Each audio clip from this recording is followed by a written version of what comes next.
Sveiki visi, su jumis aš Zita Baskienė, life coach arba gyvenimo mokytojas.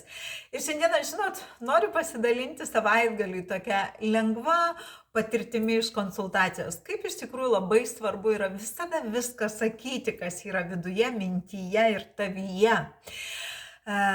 Konsultacijos metu moteris gyvenanti užsienį, tokiam prabangiam kvartale, konsultuojamės. Matom viską kaip visada, stiprės pusės, silpnas, užduotis, karmas, talentus ir taip toliau. Ir matau, kad jos pašaukimas kurti komfortą kitiems. Vat ir mano pašaukimas toks pats ir aš mačiau, kaip aš atėjau į jį. Ir čia matau, kad pašaukimas yra 18, kelias į pašaukimą eina per 9. Niekur daugiau, nei moteris gimusi 9 dieną, va tokio kažkokio momento, kuris susirištų ir gražiai susijungtų į dėlionę, nėra. O būtent toje vietoje toks atskiras tupitas 9.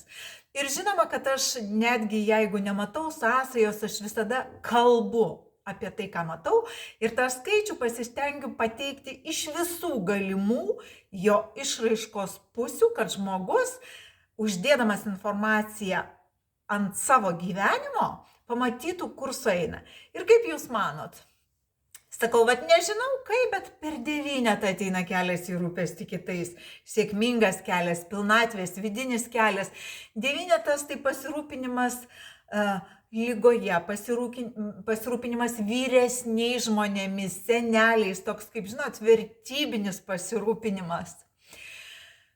Nematau jokių sąsajų, o moteris sako, žinot, tam prabangiam kvartale šalia manęs gyvena žmogus, verslininkas, kuris turi prabangius tokius senelių namus ir ne vienerius, o keletą tų senelių namų ir jis iš to daro verslą ir tie senelių namai labai tokie žmogiški ir sako, aš jau kelias dienas galvoju, kaip aš norėčiau pasiūlyti tas grožio paslaugas tam žmogui, nes moteris turi saloną ir dirba grožio srityje.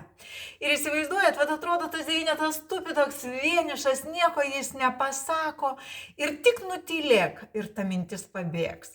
Ir galbūt jie ateis daug vėliau, mes prarasim laiko, o kai tu visada sakai tą, ką tu matai, žinai, jauti ir galvoji, staiga tai atranda sąskambį, atramą toje programoje, suskamba ir veiksmas įvyksta daug greičiau.